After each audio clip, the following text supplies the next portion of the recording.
What's up, KAG? Isipin mo, isang pindot lang. Tapos, lahat ng Bitcoin wallet sa mundo, bukas na. Kaya raw gawin ng gobyerno gamit ang secret quantum computer. Pero, totoo ba to? O panakot lang? Pag-usapan natin. Let's go!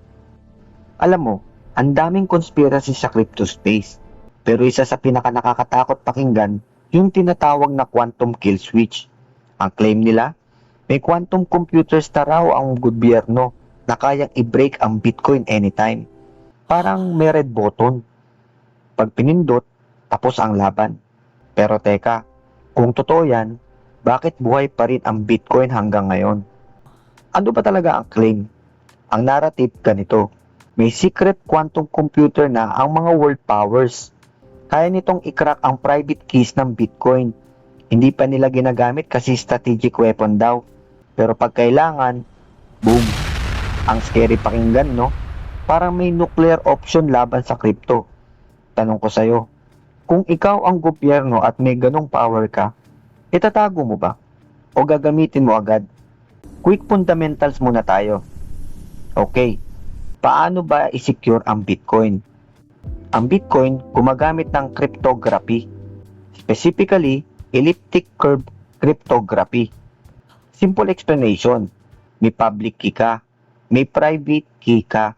Yung private key mo, parang master password. Pag nakuha yan, tapos na. Ngayon, ang classical computers natin ngayon, halos imposibleng hulaan ang private key dahil sobrang laki ng combination. Parang paghahanap ng isang specific na butil ng buhangin sa disyerto.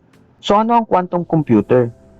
Quantum computers, ibang klase silang mag-compute. Hindi sila 0 o 1 lang. May superposition, may entanglement. Ang importante dito, may algorithm na tinatawag na Shor's algorithm. In theory, kaya nitong basahin ang encryption na ginagamit natin ngayon. In theory. Keyword, in theory. Ngayon, maging critical tayo. Quantum research ba? Oo. May working quantum computers ba? Oo. Kaya ba nila i-break ang Bitcoin ngayon? Wala pang solid evidence. Ang problema kasi, para ma-break ang Bitcoin encryption, kailangan mo ng millions of stable, error-corrected qubits. Ang public record ngayon, palayo pa. At tandaan mo, hindi lang Bitcoin ang tatamaan dito. Bangko, military systems, government data, internet security. Kung kaya na talaga nila, bakit hindi pa nagkakagulo ang buong financial system? May risk ba talaga? Real talk? Yes. May theoretical risk. Hindi ko sasabihin na imposible. Quantum computing is real at mabilis ang development. Pero ito ang hindi sinasabi ng mga conspiracy videos. Hindi tulog ang crypto developers. May tinatawag na post-quantum cryptography research. May proposal na para palitan ang current signature schemes. At ang Bitcoin network, kayang mag-upgrade via consensus kung may malinaw na threat. Hindi siya frozen system.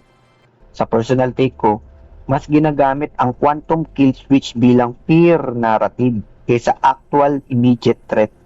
Bakit? Kasi madaling takutin ng tao sa mga bagay na hindi nila naiintindihan. Quantum, secret lab, government, sound cinematic. Pero bilang investor, mas worried ako sa regulatory attack, market cycles, human error, scam projects, kaysa sa secret quantum red button.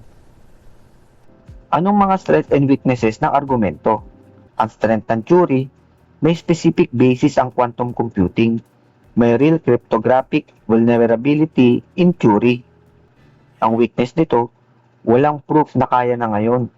Walang incentive gamitin kung destabilizing sa lahat. May active defense research. Pag balance ka mag-isip, makikita mo na hindi black or white ang usapan. Isipin mo ganito, may nagsabi, may alien technology ang US government. Possible? Siguro. Proven? Hindi. Ganon din dito. May quantum research? Oo. May secret kill switch? Walang evidence. Magkaiba ang possibility sa proof. So, dapat ba tayo mag-exit sa crypto? Short answer, Hindi dahil sa quantum fear, pero dapat informed ka. Crypto is high risk. Quantum risk is long-term theoretical. Market volatility is short-term reality. Mas immediate ang human mistakes kaysa sa quantum computers. Eto mga fun facts. May quantum computer na ang China, US at Google Research Lab. Pero wala pang publicly demonstrated large-scale cryptographic break. Maraming blockchains na ang nag-explore ng quantum-resistant signatures. Bakit kailangan natin pag-usapan ito? Kasi pag hindi mo naiintindihan ang fear narrative, madali kang mamanipulate. Sa market, information is leverage. At sa social media, fear sells. Pero tayo, we analyze. So ang quantum kill switch, possible in the far future. Hindi proven ngayon, hindi automatic death ng Bitcoin. At kung mangyari man, hindi overnight apocalypse. Magkakaroon ng adaptation. Sa crypto, evolution ang constant. Ang tanong ngayon, ikaw ba? Naniniwala ka na may secret quantum weapon na sila? O mas nakikita mo na fad lang ito? Comment mo sa baba. Kung gusto mo ng ganitong deep dive sa mga conspiracy narrative sa crypto, sabihin mo lang. Game on!